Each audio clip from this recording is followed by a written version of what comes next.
Let's start off with Combe Martin. So what's your earliest memories? 1938, on the 1938? train going down to Devon. Yeah. My mother had to go to the engine, steam trains, to get hot water bottles filled for me. Okay. And then I can remember the war starting in 39. Yep. You would have been at the coming boarding... up to my 5th birthday. Were you at the boarding school then? No, No? that was 1944. So still living with Mum and Dad doing the market gardens? Yeah, no, they worked for the Army Pay Corps. Okay. Because they were all troops, and we actually had American troops stationed there. Oh, okay. Not in the village, but the next town, Ilfracombe. Yeah. And Mum got the job first because Pa had to go for the medicals. He went for the Air Force because he had emphysema then. He volunteered for the Air Force because he was always keen on photography. Yep. Could develop and print and everything. And he said, I might not be able to square bash and load bombs, he said, but at least I can help by developing films and that. So he went for the medical, and they turned him down on the emphysema. So he went home, and 6 weeks later he got the call up for the army. Yeah, okay. And he went for the army, and they passed him fit on the emphysema, and he said he couldn't go because he wore glasses of his eyesight. Wow. So we thought, because we went each time to Exeter with him, and we had to carry our gas masks in little cardboard boxes with a string on them. We went to Exeter for him to have the medicals, and then Mum was already working for the Army Pay Corps because before she was married, she had worked for the British Army in Dublin, and so she knew all about Army pay scales and everything. Okay. And she got the job in Ilfracombe, and then she said, well, my husband's been, the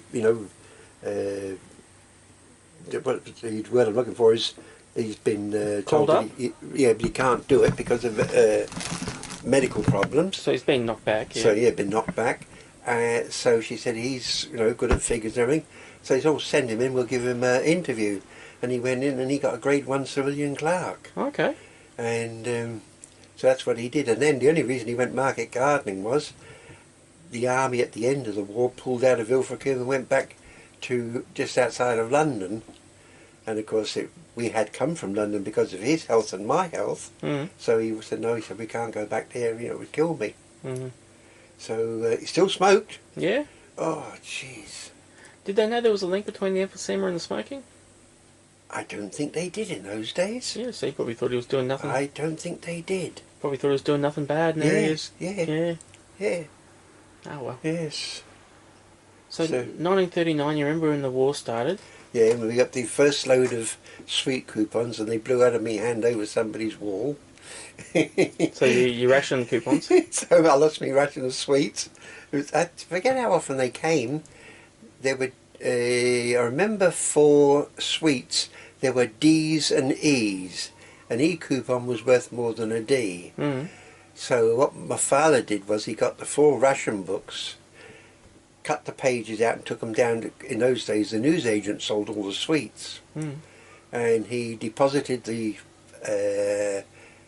coupons, so when Christmas came you could have a decent spread of sweets. Nice. And then I remember Pluto bin going in, which was the pipeline under the ocean. They did it between Swansea, because it was a refinery there, and between Ilfracombe and Combe Martin. Oh, okay. And did that take long? I don't know how long it took them. Didn't take them long to do it. They actually put steel pipes on drums and rolled it out. Well, okay. And I remember it coming in because when you got on the bus at the village and you started getting out of the village to a place called Sandy Cove, way up on the bloody hill, ladies and gentlemen, please extinguish your cigarettes.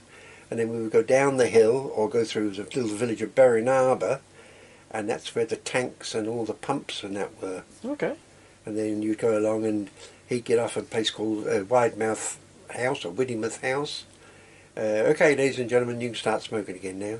Yeah. That's what they did on every bus. Did they pull it up after the war? Yeah. It was actually once they did the trial with it, it was only the one pipe, I believe. Okay. But then when they went across the channel for the invasion, they put in 14 pipes. Wow, that's a few pipes. And to keep the fuel up to the tanks and all the armoured gear, they extended the pipeline in Europe. Yeah. And that's what they did. Oh, it makes sense. Yeah. Yeah. And then when they cut it up, there was an article in one of the shipping magazines. Some of the pipes were still full of bloody petrol. Oh, okay. Yeah. When they cut it up on the ocean floor? They dragged them up and cut them on deck. Oh, okay. Yeah, 14 pipes they had. Still gassing them. Yeah. Hey, Mum, how you going? So, Yeah, okay. yeah. Yeah. And then, of course, the war finished and everybody, all the troops went. The hotels that had been commandeered for... Do you want to sit down? No, I heard the voice. Yeah, No, it's just us, Mum. hotels and boarding houses had been commandeered for Yeah. troops, Yeah, were okay. given back, and that was it. The place went back to normal then. So from 39 to 44, any lasting memories? Anything in Combe Martin you remember? Any differences? Any crazy things? Any interesting things? Any points of history where people would now go, wow?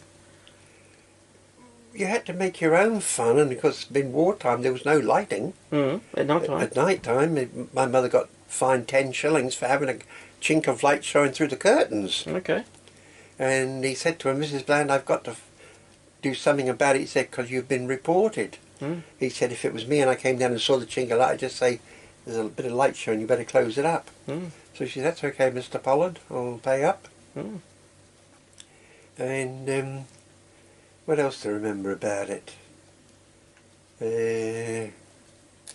Chasing rabbits, Okay. because there was no meat. We used to go and help the farmers when it was harvest time. And they actually had double daylight saving. Wow. So because been like not light till 8 or 9 at night, they extended it. Yep. And that was because they could keep going longer. You couldn't use any lights for harvesting. No. So remember the German bombers going over to bomb Swansea because they had a funny sound. Oh, like the Henkels or whatever they Yeah, are. Heinkels and Junkers. In fact, they took the Junker 88 down onto an airdrome between Ilfracombe and Barnstaple. Oh, okay. And apparently he was a Canadian, he could talk German. And what they did was, he was on about, and the Canadian answered him, and they turned on the runway lights, and he landed, and then he switched them off again. And they got him. Yeah. It's pretty funny. Oh, he was, yeah. Yeah. But you just took everything as it came along. You had no option. And what about Combe Martin itself, Willie? Pubs, clubs? 8 pubs, all on one side of the road. Yeah? Yeah. Starting at the top was the London Inn. Then there was the Top George. Then there was the Lion. Then was the George and Dragon. Then was the Castle. Then there was the Pack of Cards. And then down at the seafront there was the Marine and the Dolphin. Okay. All on the one side of the bloody road. Yeah. So as long as you had a port list to the left, you were all right. Yeah, as long as you didn't wander onto the road, you'd be fine. Yeah, okay. Yeah. Nice. And 3 of them are closed now. So there's only 5 left? Pardon? Only 5 left? Yeah. I think there's only 4 because the Marine closed as well. Okay. I don't know what the story, because see, when you're away from it, you don't hear what goes on.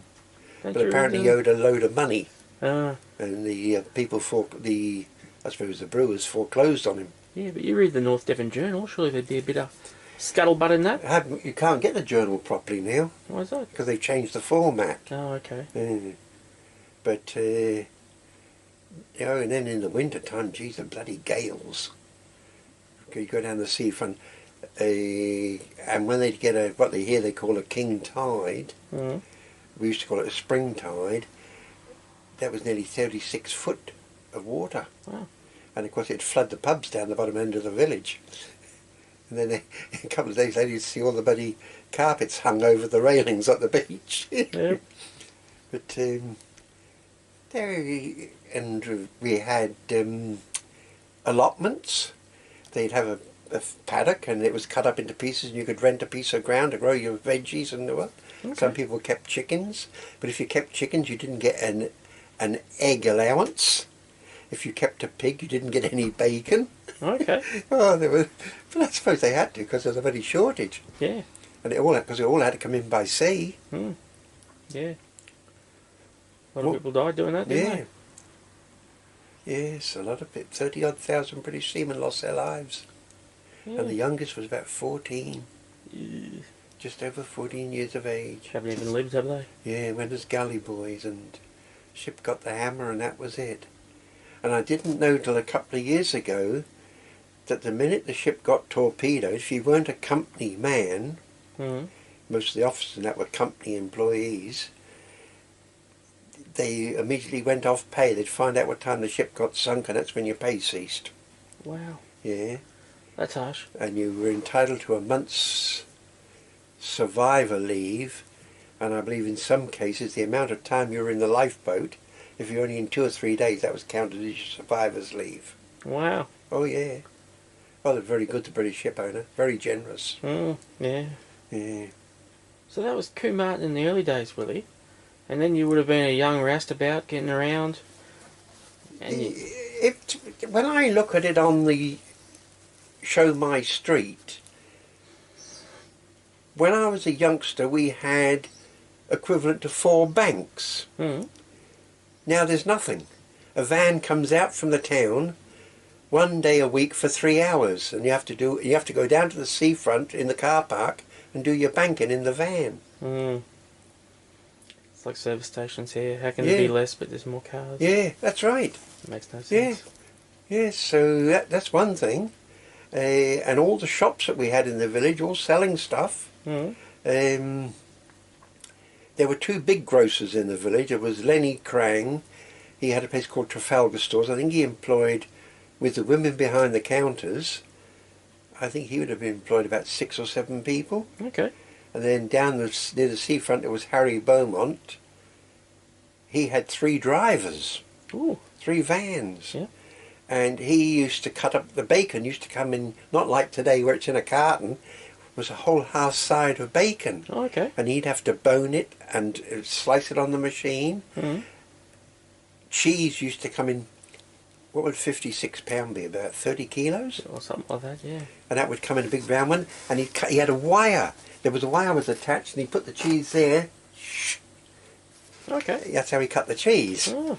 And then biscuits weren't in packets like they are now. They were in tins with glass lids. Oh.